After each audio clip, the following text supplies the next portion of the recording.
Live from WFSB, Connecticut's #1 local news, this is Channel 3 Eyewitness News at 7. Straight up at 7 o'clock on this Monday, August 24th, we are hopping outside to take a look at our iCam right over Hartford, and we're in for another hot day. It looks hot even through that iCam. Thanks for waking up with us on Eyewitness News. We are also live on our streaming news app. I'm Nicole Nalepa.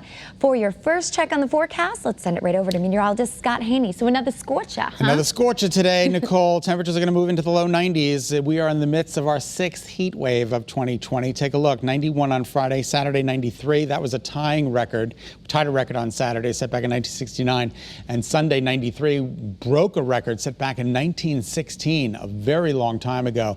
And this is the 6th heat wave of 2020. Yesterday was a very important day here in the state. We got to 38 of 90-plus degree days it's just unbelievable. 38 days of 90-plus degree heat in the state. That tied a record set back in 1983. So now we are tied for the record. Today we are most likely going to break that record as we move to 39.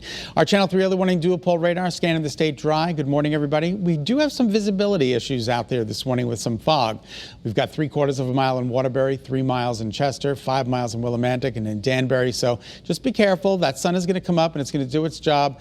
I just heard from one of our emailers, or one of our weather watchers, Jeff in Staffordville. He says they got clocked with some thunderstorm activity last night. You can see that in northeast Connecticut and Staffordville and other towns and Putnam and Woodstock. But nothing went severe. It stayed severe in parts of Massachusetts. And as we take a look at our satellite and radar, we are confirming a lot of cloud coverage this morning, but the sun will be burning off and making its way through that cloud coverage. And we do run the risk for some scattered showers and thunderstorms later this afternoon. Let's take a look at some of our iCams. Not bad in Waterbury. I mean, we do have mostly overcast conditions, but we are expecting partly to mostly sunny skies.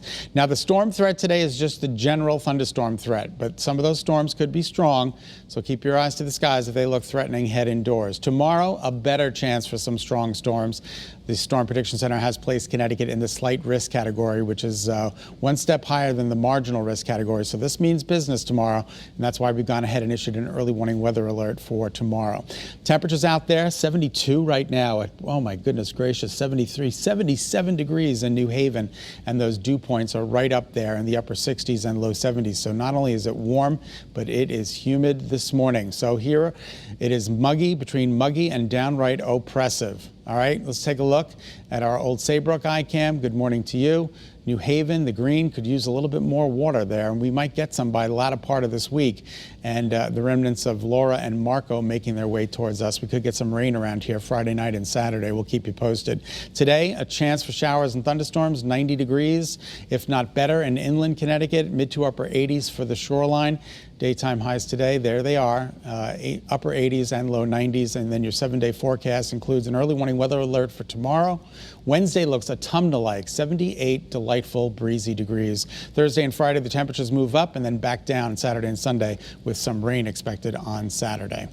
All right, that's a check of your early warning forecast. Nicole, I'll send it back to you. All right, thanks, Scott. Happening today, state regulators are set to turn up the heat on Connecticut's largest utility companies as part of an investigation into controversial rate hikes.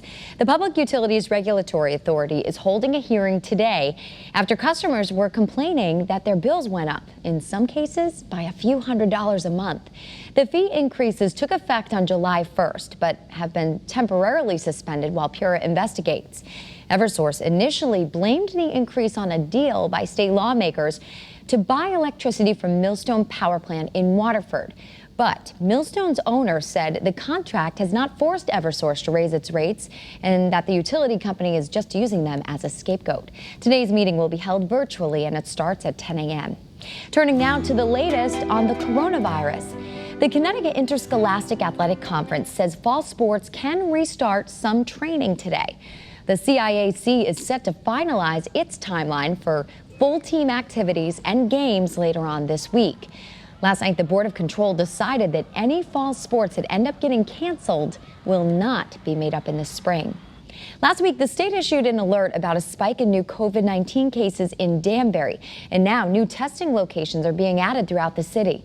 Today, Broadview Middle School will be offering free non-appointment tests to adults and children from 10 this morning until 2 this afternoon.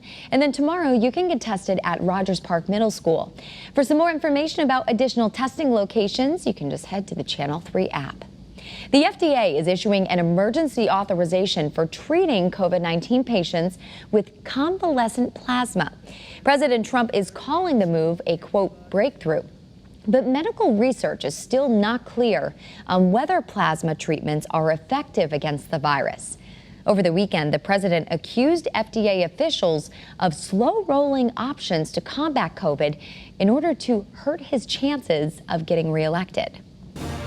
Speaking of the election, we are turning our attention now to Campaign 2020. The Republican National Convention gets underway today in Charlotte, North Carolina, and in Washington, D.C. This four-day event will include a combination of in-person gatherings and remote speeches. Channel 3's Skylar Henry gives us a preview. Delegates from around the country have converged on Charlotte for this week's Republican National Convention. Around 300 of them are in the city, a far cry from the thousands that would normally attend. The event has been dramatically scaled down because of the coronavirus pandemic. We tested everybody before they came to Charlotte.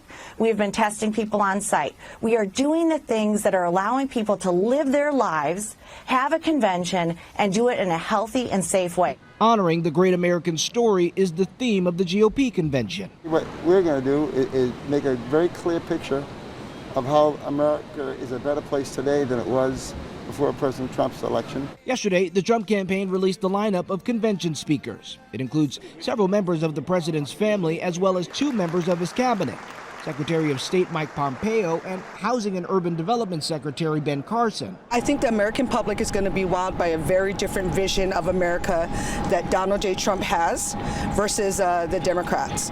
One of positivity, one of greatness, and one of excitement for our country. Former UN Ambassador Nikki Haley will speak tonight.